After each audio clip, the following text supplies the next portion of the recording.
Nakikinabang na ang ilang residente sa Metro Manila sa mga hakbang ng pamahalaan kontra baha.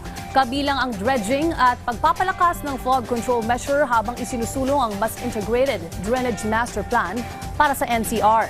Yan ang ulat ni Gab Villegas.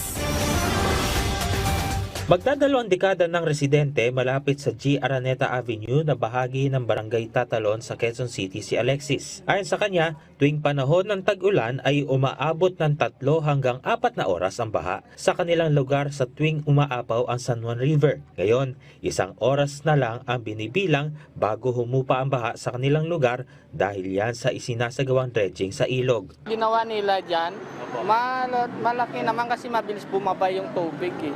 Yung ginawa nila dyan na yung drainage. Si Marie naman, hirap ang kanilang dinarana sa tuwing babahain ang kanilang lugar dahil umaabot hanggang dibdib ang baha lalo na noong nanalasa ang bagyong Karina.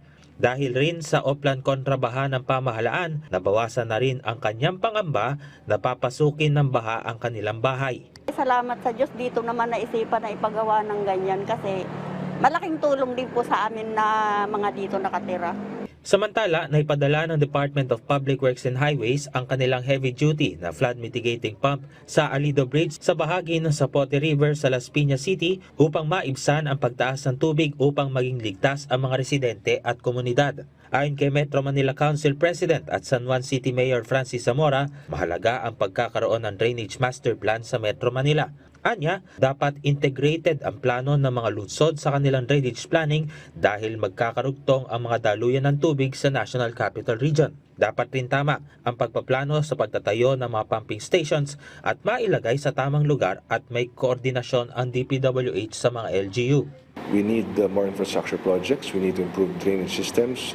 Lakihan po ito because meron pa rin mga ibang drainage systems sa Metro Manila na maliliit pa. So yung volume ng tubig ay hindi niya kinakaya. So kailangan lakihan po ang mga drainage systems para yung volume ng tubig mas malaki ang kayanin niya.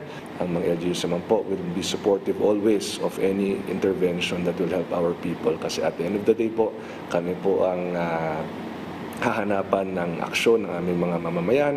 Pag may baha, kami naman po ang pupuntahan. Kami po ang lalapitan ng ating mga mamamayan. So we really need to closely coordinate always with each other when it comes to infrastructure projects.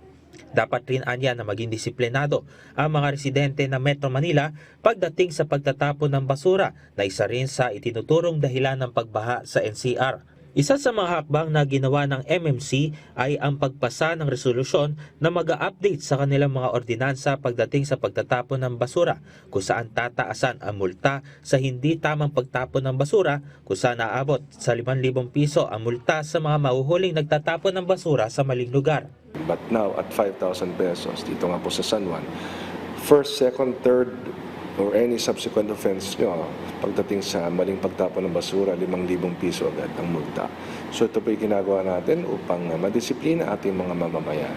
At dapat na, ako for me, dapat even without any penalty, even without any ordinance, dapat matuto na po tayo sapagkat ang disiplinang isa sa buhay natin ay makakatulong nga po upang maiwasan na rin natin ang pagbabaha na ating nararanasan. May mensahe si Mayor Zamora sa publiko ngayong nagpapatuloy ang epekto ng Southwest Monsoon o habagat sa Metro Manila.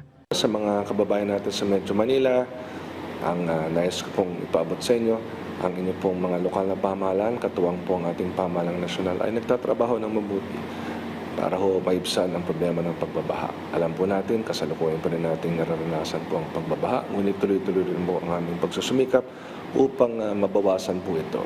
May mga tungkulin din po kaming dapat kampanan upang siguraduhin ang mga proyekto at programa para po maibsan ang pagbabaha ay nagagawa po ng tapat at maayos at ang lahat ng pondo na inilalaan po para dito ay dapat po mapakinabangan po ng ating mga mamamayan. Gab Humilde Villegas, para sa Bayan.